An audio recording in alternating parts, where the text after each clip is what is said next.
Ibu, saudara-saudari yang terkasih dalam Kristus, bagaimana perasaan Bapak Ibu mendengar bacaan-bacaan hari ini?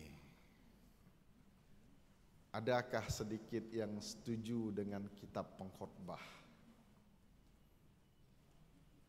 Ngapain susah-susah? Ngapain sibuk-sibuk datang ke gereja sore ini? Malam minggu loh, lebih baik ke mall gitu. Segalanya sia-sia, kerja siang malam, tidur tidak teratur, segalanya sia-sia, kata pengkhotbah. Bukan kata saya loh, kitab suci loh bilang. Nah, Bapak Ibu saudara-saudari yang terkasih dalam Kristus, hari ini kita diajak untuk merenungkan sebuah pertanyaan yang sangat dalam dan seringkali menggelitik kita, bahkan mengguncang jiwa kita, yaitu pertanyaan yang diajukan dalam kitab pengkhotbah. Apa faedah yang diperoleh manusia dari segala usaha yang dilakukannya di bawah matahari ini? Dalam bacaan Injil, ketika orang kaya itu mengumpulkan segala sesuatu untuk persiapan jiwanya bersorak-sorai, bersenang-senang, ternyata mati tiba-tiba. Nah, lalu apa gunanya? Pertanyaan ini tidak sekedar pertanyaan teoritis, melainkan juga menuntut kita untuk melihat kembali arti hidup itu sendiri. Nah, tujuan yang sesungguhnya dan dampaknya dari jerih payah yang telah kita lakukan bagi diri kita sendiri dan juga bagi orang lain. Bapak Ibu saudara-saudari yang terkasih dalam Kristus, di tengah hiruk pikuknya kehidupan dunia modern ini, kita sering lupa bahwa segala sesuatu yang kita kumpulkan dan kita miliki tidaklah abadi. Karena pada akhirnya ketika kita kembali kepada Bapa, segalanya kita tinggalkan di dunia ini. Rasul Paulus dalam suratnya kepada jemaat di Kolose menegaskan pentingnya kita mengarahkan hati dan pikiran kita kepada Allah sendiri, kepada hal-hal yang di atas, yaitu bahwa pada Kristus sendiri yang duduk di sebelah kanan Allah. Dia bukan hanya yang telah hadir di tengah-tengah kita, tetapi juga Dia yang mengajak kita untuk mengarahkan perhatian kita akan kehidupan yang akan datang. Orientasi hidup kita diarahkan kepada dari dunia ini kepada hal-hal yang kekal. Dari yang bersifat material dan duniawi menuju nilai-nilai rohani dan surgawi. Dengan demikian semua yang kita lakukan dan miliki harus senantiasa dipandang dalam kerangka kasih Allah itu sendiri, rahmat Allah yang telah diberikan kepada kita.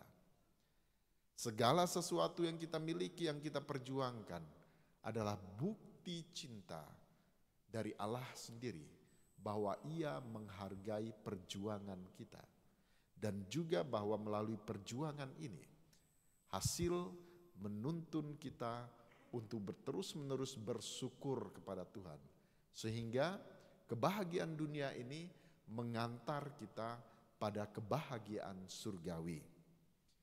Nah, dalam Injil Yesus mengisahkan seorang laki-laki yang kaya memiliki ladang yang subur, hasil yang berlimpah, dan memutuskan untuk membangun lumbung-lumbung bagi hasil dari tanahnya sendiri. Tetapi pada akhirnya bahwa Yesus mengecam sikap dari orang yang tamak itu. Yesus mengecam sikapnya sebagai kebodohan, karena meskipun hartanya berlimpah, ia tidak kaya di hadapan Allah. Kisah ini juga menyadarkan kita akan kekayaan duniawi yang menumpuk tanpa dibagikan atau dipersembahkan bagi kebaikan sesama tidak menyelamatkan kita. tetapi tidak juga memberi kepastian akan kebahagiaan abadi. Kekayaan itu hanya disimpan untuk diri kita sendiri dan menjadi sumber kesombongan, keterikatan kita yang membuat kita buta akan kebutuhan Allah dan kebutuhan sesama itu sendiri. Karena sikap ketamakan, sikap kesombongan hanya berpusat pada diri kita sendiri. Nah, dalam bacaan hari ini, kitab suci tidak hanya mengajarkan kepada kita bahwa harta adalah sesuatu yang salah atau hina. Justru manusia sebagai ciptaan Tuhan berhak memiliki harta yang cukup untuk memenuhi kebutuhan hidupnya sehari-hari. Memperoleh kekayaannya, berhak memperoleh kekayaannya dari segala jerih payahnya. Namun yang menjadi inti adalah bagaimana kita menggunakannya, karena kekayaan yang kita punyai haruslah digunakan secara bijaksana. Penuh kasih dan juga penuh tanggung jawab, tidak menjadi alasan bagi kita untuk memegahkan diri kita, menjadi pribadi yang tamak, menjadi pribadi yang sombong, yang akhirnya hanya memiskinkan diri kita di hadapan Allah. Nah, Bapak Ibu saudara-saudari yang terkasih dalam Kristus, Tuhan menghendaki kita agar melalui apa yang kita miliki ini, kita juga mencurahkan kasih Allah kepada sesama. Karena ternyata bahwa Allah pemilik dari segala sesuatu juga memberikan perhatian, kasih bagi umatnya yang tidak mempunyai apa-apa ini. Yesus juga mengajak kita untuk tidak terpaku pada kekayaan duniawi yang sifatnya sementara, melainkan berfokus pada kekayaan yang kekal, yaitu kekayaan di hadapan Allah.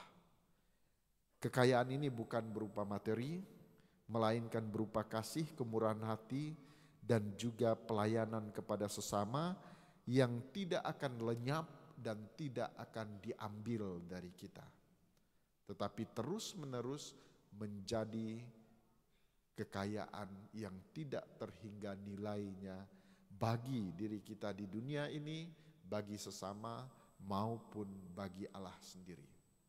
Karena ketika kita melihat orang yang senantiasa berbagi kasih kepada orang lain, kepadanya ternyata terus-menerus ditambahkan oleh Allah, bahkan dia memperoleh kelimpahan.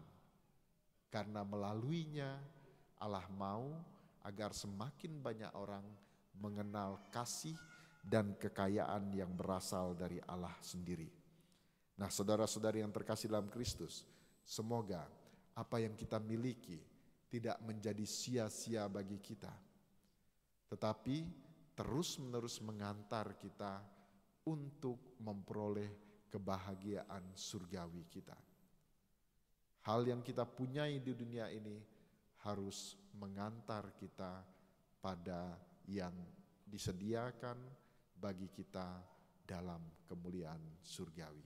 Dengan demikian, jiwa kita bersorak-sorai di dunia ini dan juga bersorak-sorai karena kehidupan abadi yang diperolehnya. Amin.